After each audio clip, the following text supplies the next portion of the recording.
2025年麻州的冬天特别的冷，猫冬了2个月之后，我今天终于有机会去菜地看看了。大家好，我是子丽，今天和大家一起去我的菜地开盲盒，检阅一下我的部队。我这块地的雪基本上都化了。这个地方呢，今年最冷的时候，我盖了好几层的无纺布。看看这个菜虽然有点耷拉，过冬了，大部分都过冬了。小白菜这个苏州青，有一段时间特别冷的时候忘了盖了，所以冻过一次。今年冬天啊，有好几波零下17度的低温，所以呢，能够再回来还是不错的。你看买无纺布吧，一定要找质量好的，便宜货就不好。你看这个已经用了第2年吧，已经碎成碎片了，灰飞烟灭了。这种无纺布的 roll cover 在 Amazon 买的，我同时买了2种，一种呢0.9盎司的稍微贵一点，这个呢1盎司的还便宜一点。当时我买了这个好像是Best Buy， 好像这个好像是 Best Value， 所以 Best Value 啊，不见得是真的是 Best Value 啊，就是要看 review 的人多一点的，然后 review 好的再去买，哪怕贵一点也值得。这个无纺布我用了2年就还不错，这个就第2年就风一吹就吹掉了。这个拱棚里边已经2个多月了，进去看看。惊喜的是这个菠菜，这个菠菜是11月24号撒下去的，也是在感恩节的时候撒下去的种子，裸奔的就刚刚出来一点芽，拱棚里边的就特别好。明年还是要种菠菜，里边有一颗草也混进来了，把它拔掉，一颗草也进来。记得当时我在这儿是种的一些白菜，当时有根种病，但我就处理了一下，加了一点草木灰 Garden Lime， 把它 pH 值调到碱性7.2，然后呢种一些菠菜，撒一点颗粒的有机肥，有 bio， 里边有有益的微生物菌群的这种有机肥，改善就是让土里的有益的微生物多一点，提高它的抗病能力。在这里呢种上了菠菜，一个是 America， 一个呢是春秋大菠菜，调菠把它盖起来，土还蛮湿的，等一会儿浇一下水。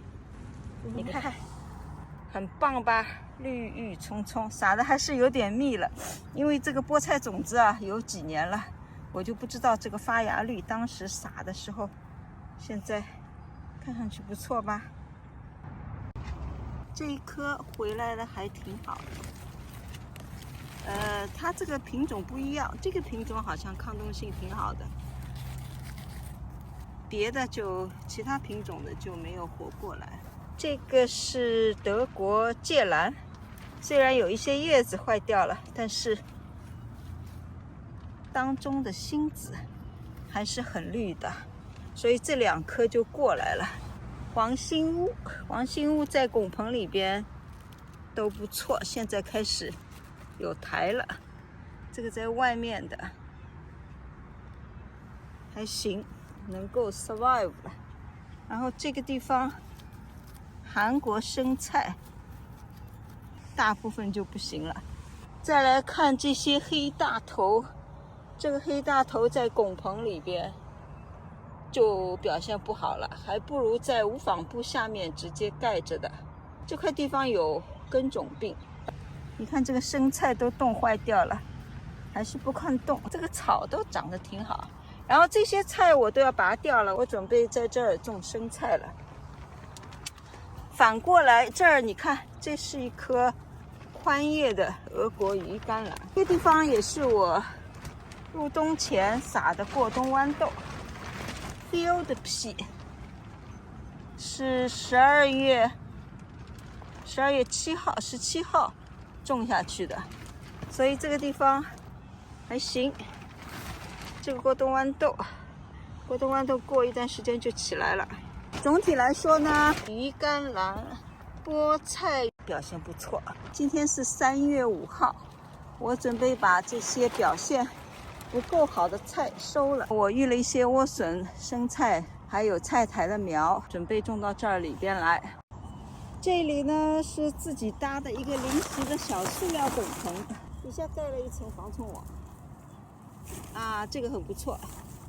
这里的德国芥蓝过冬的表现很不错哦，在大的拱棚里边效果没有小拱棚好，小拱棚里边的 kale 表现更好。这个都是德国芥蓝，搭个拱棚，在防虫网上面盖一层塑料布，这个效果不错。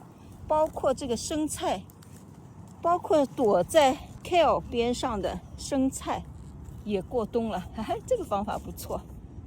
这个德国芥蓝吧，现在的叶子看上去很老啊，我们主要是吃它的菜苔，菜苔出来很好吃的。这个有一些黄叶子，把它摘掉就行了。今天天气还挺暖和的，晚上还有雨，那我就接一点雨，过2天再来拍，可能就会很漂亮了啊！居然还有几颗紫青菜也过冬了，可能需要抱团取暖比较好。这里是最密集的一堆菜，这里是单层的无纺布盖过冬的小拱棚。你看这个俄国鱼甘蓝很不错，这个是宽叶的。这个用无纺布过冬也很不错哦。你要是搭一个小拱棚，这个菜你看也是挂着吐水了，它边上有一些黄叶，黄叶去掉还是一个青葱的岁月。刚才那个地方我们看它裸奔也能过冬的一个 Chichimisa， 那现在在塑料棚里边呢也差不多，下次我可能就盖一些无纺布就行了，不要塑料拱棚了。它这个叶子还是马上可以吃菜苔了，这个叶子当中这些还是蛮精神的。这里看一下过冬的小松菜